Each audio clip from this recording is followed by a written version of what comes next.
하이소매입니다. 이제 6월 3일이면 앞으로 다가올 우리의 5년, 아니 50년, 100년을 결정할 장미 대선이 다가오고 그 이후로는 머지않아 무더위도 시작될 텐데요. 하지만 우리가 여름의 폭염을 두려워하지 않는 이유는 우리에겐 과학적으로도 입증된 더운 계절을 이겨내는 지혜를 포함한 다양한 폭염 대책들이 존재하기 때문입니다. 그리고 역시나 전 세계는 우리가 어떻게 더위를 피하는지 큰 관심을 갖는 것은 물론 즉시 따라하고 있는 상황인데요. 먼저 이 이야기를 하기 전에 무더운 여름이 되면 우리들 손엔 어느새 시원한 무언가가 들려있을 가능성이 높죠. 사계절 내내 먹지만 특히 여름하면 생각나는 그것은 바로 아이스크림인데요. 그런데 이 한국의 아이스크림에 관해 아주 흥미로운 소식이 브라질에서 들려왔습니다.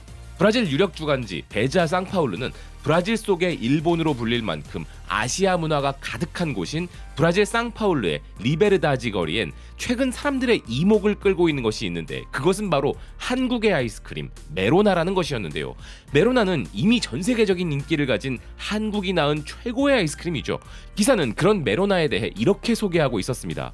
달콤한 멜론 맛으로 잘 알려진 이 아이스크림은 단지 그 맛 때문만이 아니라 부드럽고 시원한 식감과 독특한 디자인으로 현지인들에게 매력적으로 다가가고 있다. 그래서 이제는 메로나의 인기 때문에 메로나 맛 자체가 유행을 타고 있다는 것이었는데요. 그러한 사례로 맥도날드 스타일의 소프트 아이스크림을 파는 어떤 가게에서는 한국 메로나 맛 소프트콘을 판매한다는 것이었습니다. 한국에서 태어난 이 아이스크림 하나가 지구 반대편에서 문화적 열풍을 일으키고 있는 이 장면, 우리는 다시 한번 작은 것의 강력함을 실감하게 되는 순간인 것이죠. 이런 사례들은 지금 한국이라는 문화가 얼마나 촘촘하게 세계인의 일상 속으로 침투해 들어가고 있는지를 상징적으로 보여주는 것입니다. 메로나는 혀끝에 즐거움을 주는 작은 간식거리이지만 동시에 대한민국의 정체성을 보여주는 냉장고 속의 강력한 소프트 파워이며 브라질의 모든 이들에게 한국을 알리는 외교관의 역할을 하고 있는 것인데요. 하지만 이건 겨우 시작일 뿐입니다. 한국 아이스크림의 세계적 인기와 함께 지금 해외에서는 여름에 즐기기에 최고인 의외의 한국 술이 여름 시장을 파고들고 있다고 하는데요. 그 주인공은 바로 막걸리입니다. 미국의 남성 라이프스타일 전문 매체 더 매뉴얼은 최근 막걸리를 조용한 술의 혁명이라는 표현으로 집중 조명하면서 막걸리는 여름철 대표적인 한국 음료로 우유 맛과 비슷한데 약간 탄산이 들어있다고 소개했습니다. 또한 시큼한 맛이 나기 때문에 더운 여름 저녁에 딱이라는 것이었습니다. 기사는 한국의 전통적 양조법에 기반을 둔 이 하얀 쌀술은 크리미한 질감과 발효의 깊은 향으로 인해 기존 와인 애호가들에게조차 신선한 충격을 주고 있다면서 여기에는 발효의 과학과 쌀의 미학 그리고 세월을 거쳐 전해 내려온 한국의 손맛이 담겨 있다는 것이었는데요. 그래서 미국에서는 막걸리가 와인 애호가들은 물론 셰프들 사이에서도 동시에 인기를 끌고 있다는 기사는 뉴욕에는 막걸리가 포함된 코스 요리를 선보이는 고급 레스토랑도 있다는 것이었습니다. 그리고 샌프란시스코의 바에서는 막걸리를 칵테일 베이스로 변주해 새로운 음료 문화를 만들고 있다고 소개했는데요.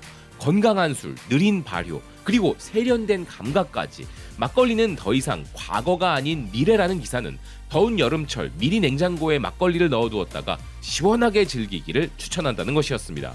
그리고 막걸리 못지않게 여름철 해외에서 뜨겁게 주목받고 있는 또 하나의 한국 술은 바로 소주입니다. 소주의 전 세계적 인기야 더 말할 필요도 없지만 해외에서는 소주가 여름철에 딱이라는 흥미로운 해석까지 나오고 있었는데요. 100년 역사의 미국 생활정보 잡지 베터 홈스 앤 가든스는 예상치 못했던 여름철 파티의 새 주인공이라는 말로 소주를 소개하고 있었습니다. 기사는 소주를 그냥 스트레이트로 마실 수도 있지만 이제는 다양한 칵테일의 베이스로 거듭나고 있기에 소주가 여름술로 제격이라 이야기하고 있었는데요.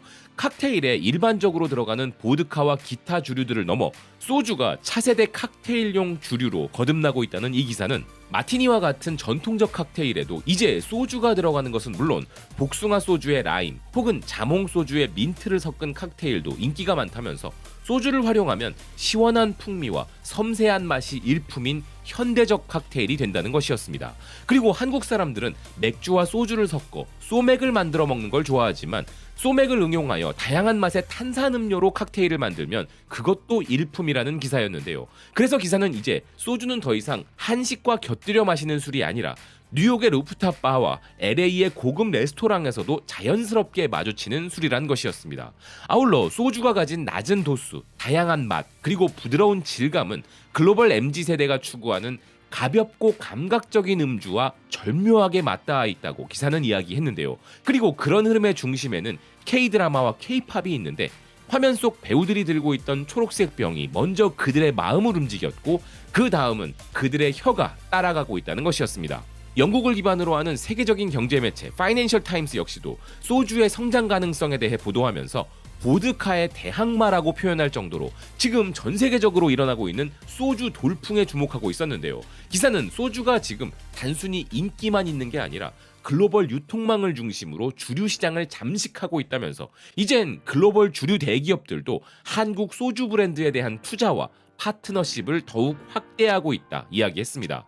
미국과 영국에서 발행되는 시사주간지 더 위크 또한 K-드라마 속에서만 보던 초록병이 이제는 실제 서구권들의 펍과 바에서 팔리고 있다라면서 영상 콘텐츠에서 현실 제품으로 전이되는 소비의 흐름을 설명하고 있었는데요. 이는 단순한 마케팅의 승리가 아니라 한국이라는 문화의 진입 방식이 얼마나 정교한지 보여주는 단면이라는 기사는 소주도 이제 한류와 한식에 이어 본격적인 주류 문화로 올라섰다는 것이었습니다.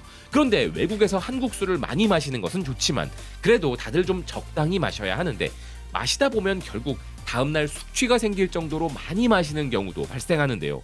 그래서 또 유행하는 것이 바로 한국식 숙취 해소 방법입니다.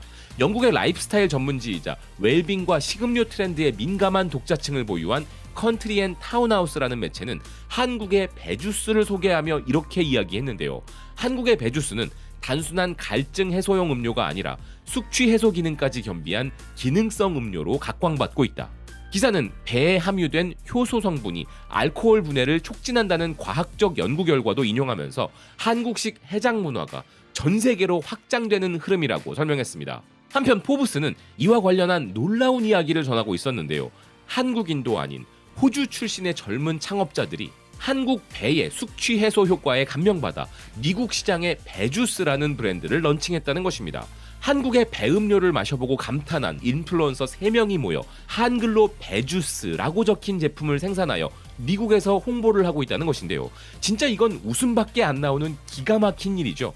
이렇게 한국의 해장 방식은 물론 다양한 한국의 생활 감각이 이제 서양의 식탁과 냉장고 속으로 파고 들어가고 있는 것입니다. 그것도 대기업들의 판매 전략 때문이 아니라 소비자의 선택으로 인해 그런 일들이 벌어지고 있다는 것이죠. 심지어 야후 라이프스타일은 우리가 가진 여름 건강 지키기 비결까지 파헤치고 있었는데요. 기사는 뉴욕에서는 요즘 수박이나 냉면 혹은 과일 슬러시로 시원함을 즐기지만 오늘은 더위를 이기는 또 다른 방법을 알려주겠다는 것이었습니다. 기사가 소개한 것은 바로 뜨거운 음식을 먹으면 더운 날씨를 이겨내고 기운이 난다라는 우리의 전통적인 이열치열 더위 퇴치 방법이었는데요. 기사는 그 대표적인 한국 음식으로는 삼계탕과 순두부찌개가 있다는 것이었습니다. 뜨거운 음식이 오히려 더위를 견디게 한다라는 한국식 접근을 특별 조명한 이 기사는 이것은 단순히 문화적 차이로 보기엔 과학적 근거도 분명하다면서 한국의 뜨거운 여름 음식들은 그저 이색적인 전통이 아니라 수천 년간의 경험과 체감이 축적된 과학이라고 소개했는데요. MSN 헬스는 한 걸음 더 나아가 한국 식단의 전반적인 구조가 여름철 체온 조절에 효과적이라는 전문가의 분석을 소개하고 있었습니다. 국물 중심, 발효식품 중심, 채소 위주라는 이 전통적 한국 식단 구성은 체내 수분 유지와 열 배출에 효과적이며 극한 기후 적응에 유리하다는 것이었는데요. 그래서 기사는 한국의 여름 밥상은 과학이라고 평가했습니다. 이열치열이라는 개념이 반드시 한국에만 존재하는 것은 아니지만 이렇게 딱 한국 음식을 콕 집어서 이야기가 나오고 있는 것은 한식의 세계적인 열풍이 뒷받침되고 있기 때문이겠죠. 하지만 아무리 이열치열이 과학적이라 해도 우리나라가 가진 시원한 음식들이야말로 전 세계적인 관심을 피할 순 없었습니다. 냉면도 이미 큰 인기이지만 BBC는 부산의 밀면을 집중 조명했는데요.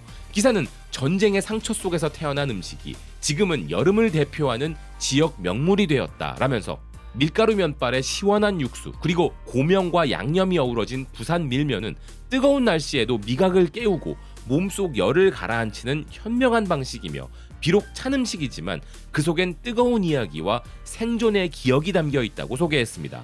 보시다시피 지금 전 세계는 한국의 여름을 먹고 마시고 있습니다. 아이스크림부터 술과 해장음료, 뜨거운 국물과 차가운 면발, 그리고 심지어 그 안에 담긴 과학과 문화의 깊이까지.